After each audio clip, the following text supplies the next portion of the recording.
Malacanang nilinaw na hindi may tuturing na pagtataksil sa bayan ang mga naging pahayag ni Senador Dante Marcoleta sa issue ng West Philippine Sea.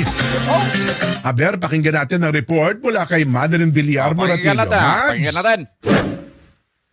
Kinampihan ng Malacanang si Senador Dante Marcoleta sa akusasyon ng pagtataksil umano sa bayan dahil sa mga naging pahayag at paninindigan sa issue ng West Philippine Sea.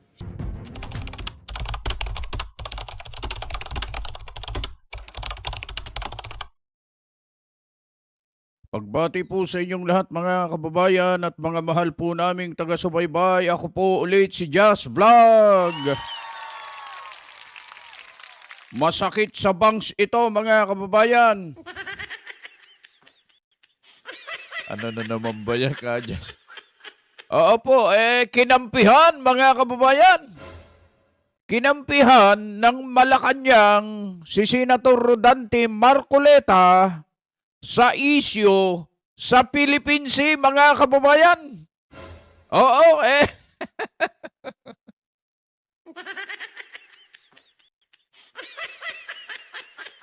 Iiyak na naman dito yung mga kumakalaban, ang mga kritiko ni Senator Dante Marcoleta. Hahagulgul na naman dito, mga kababayan. Maglulupasay-lupasay na naman ang mga ito.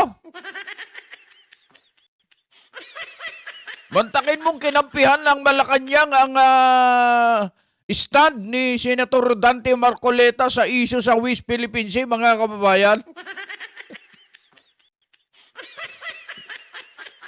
Baka fake news ka, Kadyas, fake news ka, ha? Ano yan, Kadyas? Meron bang, meron bang boses yan? Meron bang mapapanood tayo na katunayan yung sinasabi mo na yan? Eto, mula po dito sa Net25 News and Information, mga kababayan, sa programang 100% with Kuya Jen Subarjaga at Kuya Nelson Lubaw. Eto, pakinggan ninyo at makinig kayong mabuti, lalo na dun sa mga kumakalaban, kritiko ni Senator Dante Marcoleta, ha? Pakinggan nyo to. Malacanang nilinaw na hindi may tuturing na pagtataksil sa bayan ang mga naging pahayag ni Senador Dante Marcoleta sa issue ng West Philippine Sea. Aber, pakinggan natin ang report mula kay Madeline Villar Moratillo. Pakinggan natin. Kinampihan ng Malacanang si Senador Dante Marcoleta sa akusasyon ng pagtataksil umano sa bayan dahil sa mga naging pahayag at paninindigan sa issue ng West Philippine Sea.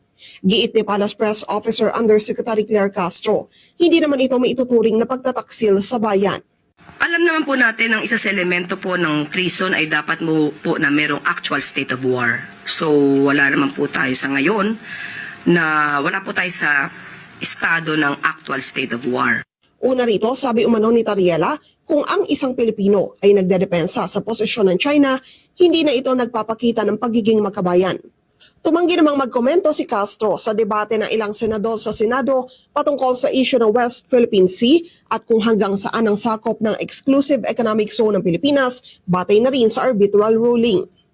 Unang-una, kung ano man po na pagdidibatihan sa Senado, ginagampanan lang nila ang kanilang tungkulin at meron po tayo sinasabi na freedom of expression.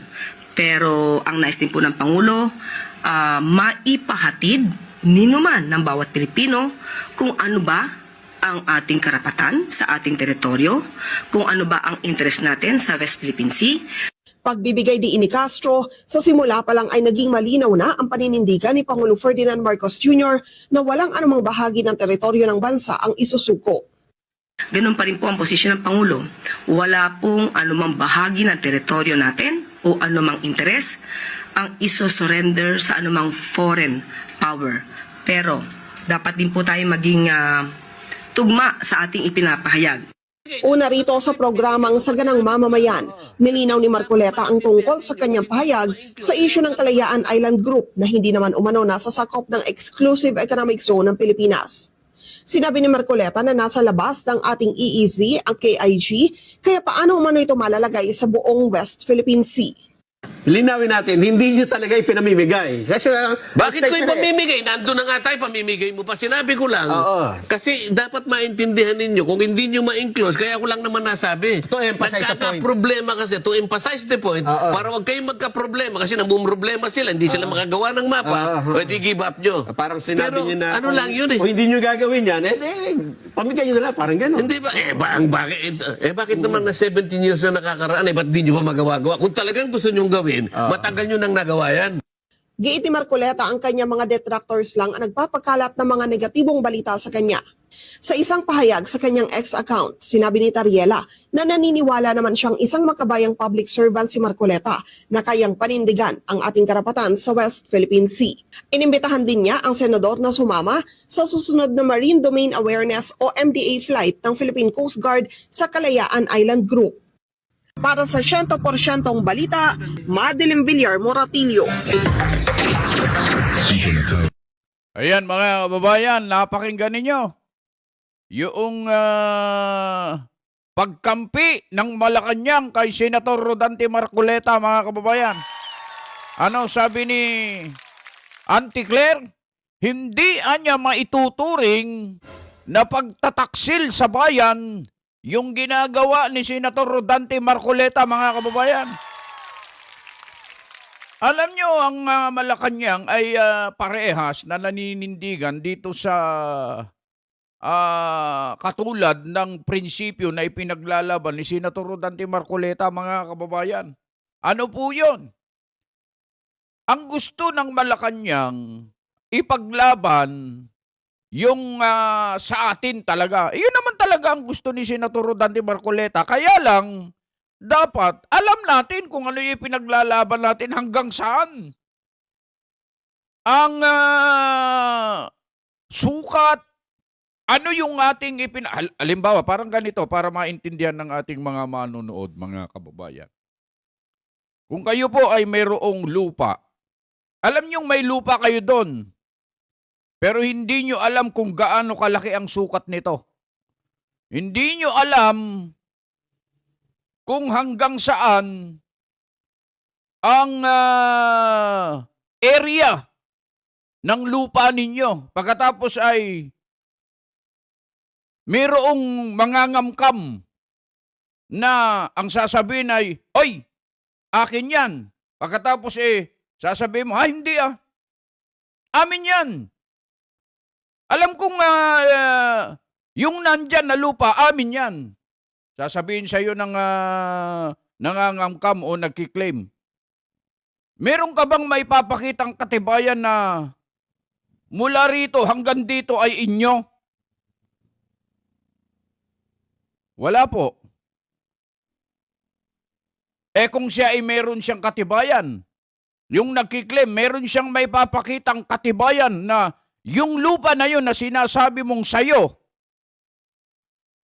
meron siyang may papakitang titulo at mapa, meron ka bang habol? Oo nga't alam mo na sa iyo yan, na nandyan yan, pero wala ka namang katibayan. Paano mo ngayon maipaglalaban nito? Yun ang gusto ni Senator Rodante Marcoleta. Yung magkaroon tayo ng katiyakan, mga kababayan, kasiguraduhan na para hindi masayang yung ating ipinaglalaban, para hindi mawalan ng kabuluhan, para yung pagpatak, sabi nga niya, hanggang sa huling patak ng ating dugo, ay ipaglalaban natin yung atin. Kailangan lang, malaman natin at matiyak hanggang saan. Ano yung dapat nating ipaglaban? Yung lugar, yung sakop natin, mga kababayan. Ganon ang gusto ni Senator Marcoleta. At yan po ay nakita ng Malacanang, mga kababayan. Kaya nga sabi kanina, kung napanood ninyo, hindi maituturing na pagtataksil yan. At kung narinig nyo pa, yung balita, mga kababayan, mula sa 100%, ang sabi ni Tariela, ano sabi niya? Naniniwala ako na si Senator Rodante Marcoleta ay naninindigan para ipaglaban yung ating kung ano yung atin, mga kababayan. Ang kumukontra lang naman, mga kababayan, yung mga walang alam eh. Oo. Yung mga detractors na puro lang ngaw-ngaw, puro keyboard lang ang alam. Katulad ng mga sumasawsaw ngayon, na akala mo'y ang gagaling at ang tatapang. Hindi ko nasasabihin ang pangalan, pero sila retired Justice Carpio, itong si Batong Bakal, minsan itong si Tariela ay sablay din, mga kababayan. Oo. At ang iba't iba pang mga senador na akala mo yan tatapang magsalita tungkol sa issue sa West Philippine Sea at issue sa China, pero tungkol sa trilyon na ninakaw sa kaban ng bayan, magmamasid muna kami, sabi nila. Alam niyo, mga kababayan, kanina nakalive ako sa hearing sa Blue Ribbon Committee, mga kababayan. Committee pala. Pinatay ko na, mga kababayan. Akala ko yung pag-uusapan ay flood control. Ang pinag-uusapan nila pa BIR. Tinignan ko yung wala nang nanonood. Miski din sa live natin, wala na din nanonood. Kaya wala nang gana yung mga taong manood. Pinatay ko na rin, mga kababayan. Pasensya na po kayo. Ang gusto kasi na panoorin ng mga kababayan natin at inaabangan nila, dito pa rin tayo. Huwag tayong palilin lang. Inililigaw lang tayo eh. Kaya nila ginagawang malaking issue yan, yung West Philippine Sea na yan. Yung China yan. Yung mga exclusive economic zone na yan, mga kababayan. Kaya nila ginagawang issue yan para takpan yung tunay na issue, walang iba kundi ang flood control scam, mga kababayan. Ayaw nilang papanagutin itong mga big fish, malalaking tao. Ayaw nila na masangkot sila. Ayaw nilang makasuhan. Ayaw nilang malantad ang katotohanan, mga kababayan. Kaya kung ano-anong mga issue ang itinatapal nila sa mata ng tao para nang sa ganun ay mabura na yung trilyon na ninakaw sa kaban ng bayan, pero hindi tayo papayag niyan, mga kababayan. Hindi tayo pumapayag. Pera na natin yon, pera natin yan. Kailangan natin malaman ang katotohanan, kailangan natin na mapanagot kung sino man ang dapat na mapanagot sa bagay na yan, mga kababayan. Narinig natin yung balita, ha? Kaya yung mga detractor ni Senator Rodante Marcoleta, alam niyo, mga kababayan, ngayon lang ako natuwa kay Ngayon lang ako natuwa kay Auntie Claire. Natuwa ako konti. Na medyo maganda yung kanyang mga sinabi ngayon, ha? Maganda. Minsan pala itong si Auntie Claire ay talaga naman na ito talagang hayagang pagkampi ito kay Senator Rodante Marcoleta, mga kababayan, ha? Hindi niya maituturing na pagtataksil. Yan ang mga tirada niya eh. Kaya ayos, Auntie Claire, ayos.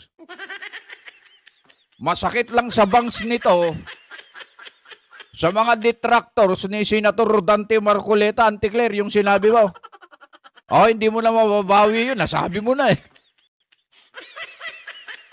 Pero totoo naman, mga kababayan. Hindi lang po kasi maintindihan at ayaw intindihin ng mga tao ito. Lalong-lalo na dun sa mga sarado ang isip. Alam nyo, si Senator Rodante Marcoleta, matalino yan eh. Matalino yan. Punong-puno ng kaalaman yan. Laging nagre-research yan. Walking encyclopedia yan, mga kababayan.